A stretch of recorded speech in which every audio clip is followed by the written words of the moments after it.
decisions about what's in Britain's best interests are decisions for the Prime Minister of Britain. Anybody got any questions that they want to ask? I think we'll do the old-fashioned way of putting a hand up, if that's all right. Yes, I'll try and do a question behind me whilst facing this way.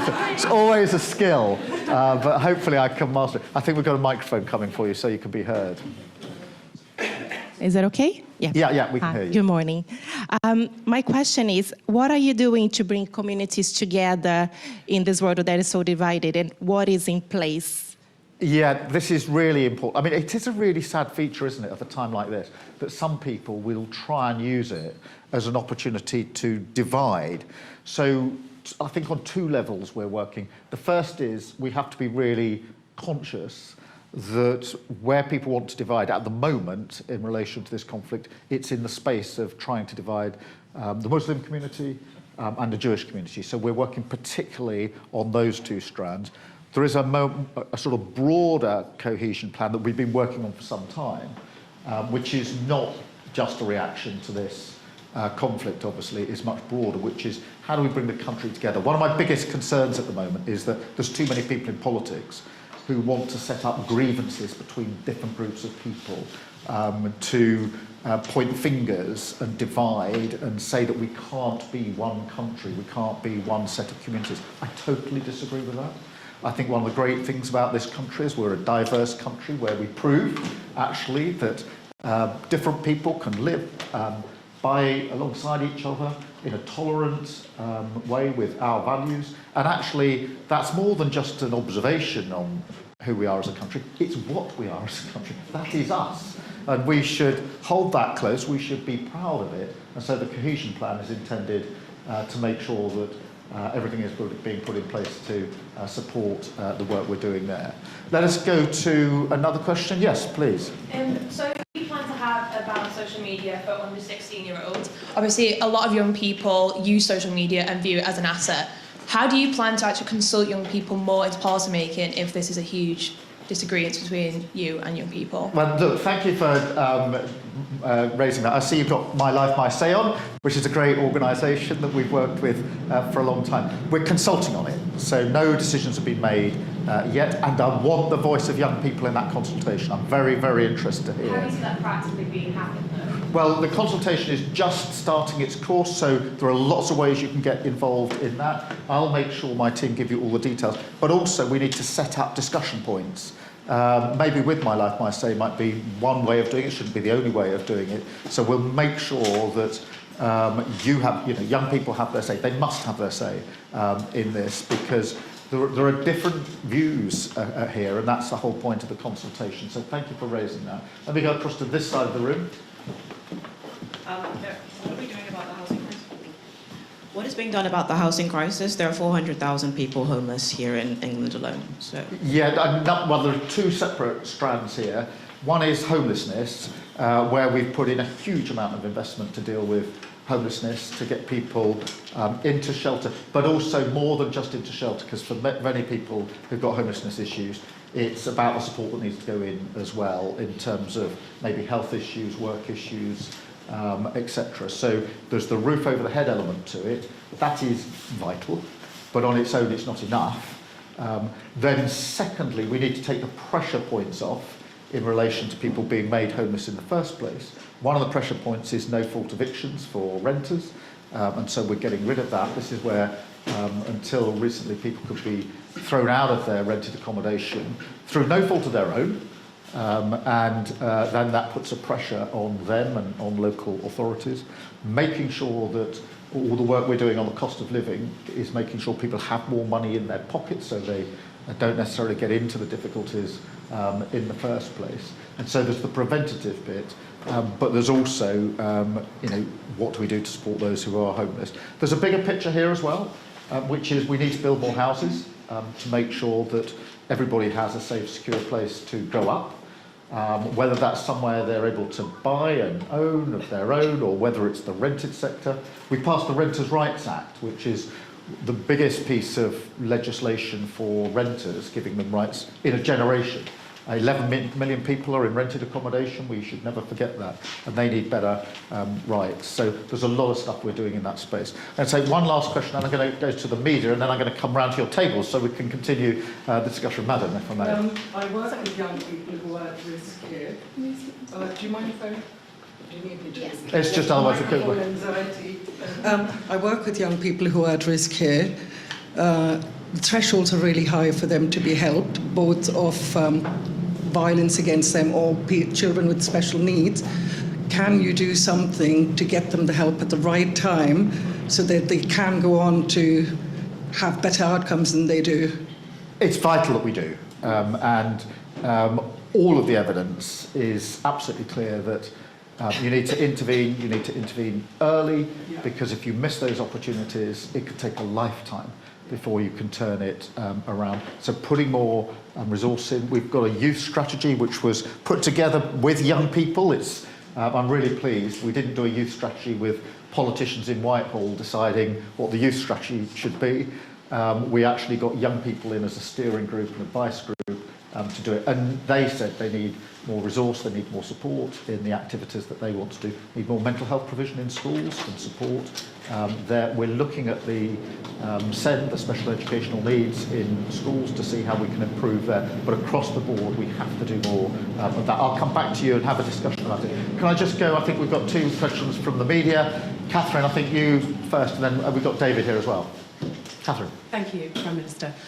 President Trump has said, among other things, that he's disappointed in you, that you're no Churchill, and that gas and oil prices going through the roof is, quote, a small price to pay. It will feel to many people like the special relationship is in tatters. Were you able to begin to mend it in your phone call yesterday? And also, can you just reassure people that the government will have their backs on energy? Thank you. Thank you, Catherine. Let me address a number of points there. The first is, it's really important to emphasise that the US and the UK are working together every single day, as they always have. Obviously, in relation to Iran, the US are now using UK air bases under the agreement that we've reached. But more generally than that, intelligence is being shared every day. In the region, we have our military personnel and US military personnel co-located in the same places, in the same bases. And both the US and the UK are working together, protecting those bases. So in terms of the relationship, the work that we necessarily have to do together is going on as you'd expect. I had a telephone call with President Trump yesterday talking about the conflict in Iran and the region and what we were doing together, and that was important in terms of the ongoing discussion. But the discussion with our US counterparts is happening at all levels, all of the time, every single day. That's the nature of the relationship. What I would say is this, is that decisions about what's in Britain's best interests are decisions for the Prime Minister of Britain. And that's how I've approached all of the questions and all the decisions that I've had to make. It is really important, that's a fundamental principle, that it is the UK Prime Minister, who everybody expects, the people of the United Kingdom would expect, that the UK Prime Minister would make the decisions using our values, our principles, in the best interest of our country. And it's really important that we are very, very clear about that principle. We're obviously working more generally with leaders and allies across the region, both in relation to the defensive work that needs to go in and in relation to the work to get people out of the region. Very many British nationals are there. So thank you for that. David, can I come to you? Thanks very much, Prime Minister. Yeah, just want to ask about, you've come here today to acknowledge the cost of living pressures that this situation in Iran could present for people here in this room and across the country. That they're going to be worried about their pockets and the effect on the money in their pockets. What practical steps might we might we actually see from the government to help people across the country? Are we going to see something similar to the state intervention that came in after the price spikes caused by the Ukraine war, for example? And I just want to ask one other thing about Donald Trump as well. A year ago, roughly speaking, the US president had Volodymyr Zelensky in the White House, and there was that dust-up, which I think we all remember quite clearly. At the time, he suggested that Ukraine was gambling with World War III. Is the US president now gambling with World War III? Let me address both of those issues. Firstly, the cost of living, because I am acutely aware that across the country, the number one issue is still the cost of living. People being concerned about whether they've got enough money to pay the bills and the anxiety that it causes if you can't pay the bills. And when I was growing up, we didn't have a lot of money in my family. We had occasions where we literally sat around the kitchen table because we couldn't pay the bills. I know personally what that feels like, and therefore I know what people in this country are going through. That's why in the 18 months or so we've been in government, we've done so much on the cost of living, because where we can take the pressure out, whether that's improving wages in the first place, whether that's taking money off energy bills, which we've been able to do, freezing rail fares, prescription charges, free school meals, free childcare. All of these are intended measures to try and ease that pressure. I'm not going to pretend that that pressure's gone away or that any of these are silver bullets, but each of them plays a part in helping on the cost of living. So I do understand the anxiety now, 9 days into this conflict, where a number of people will be saying, well, now is the situation going to get worse, and how's it going to impact me and my family? At the moment, what we're doing is monitoring the risk, working with others to mitigate the risk. The Chancellor is talking to the Bank of England every day to make sure that we're ahead of that.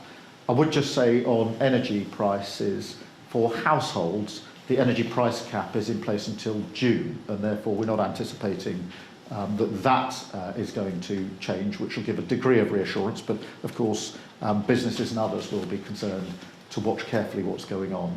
Thank you very much on that. In relation to the conflict in Iran, look, it is important that we do everything we can to protect international allies in the region, particularly those who are neighbouring countries who played no part in any of the offensive actions. So there are many in the region who are being subjected to strikes, missiles and drones, even though they played no part. And that is a threat to civilians, it's a threat to our civilians who are in the region, it's a threat to our personnel who are in the region, our military personnel, and of course to the people living there. And therefore it's right for us to be working with those countries to put in as much capability as we can to deal with those incoming missiles, deal with those incoming drones, and make sure we take down the threat assessment there. More generally, and in answer to your question, we do need to find a way to de-escalate the situation, and that's what a lot of our discussions are about. How do we find a way to de-escalate this situation and make sure it doesn't escalate even further than it already has? Thank you very much. I'm going to now sit down. I think this looks like the empty chair, so I'll come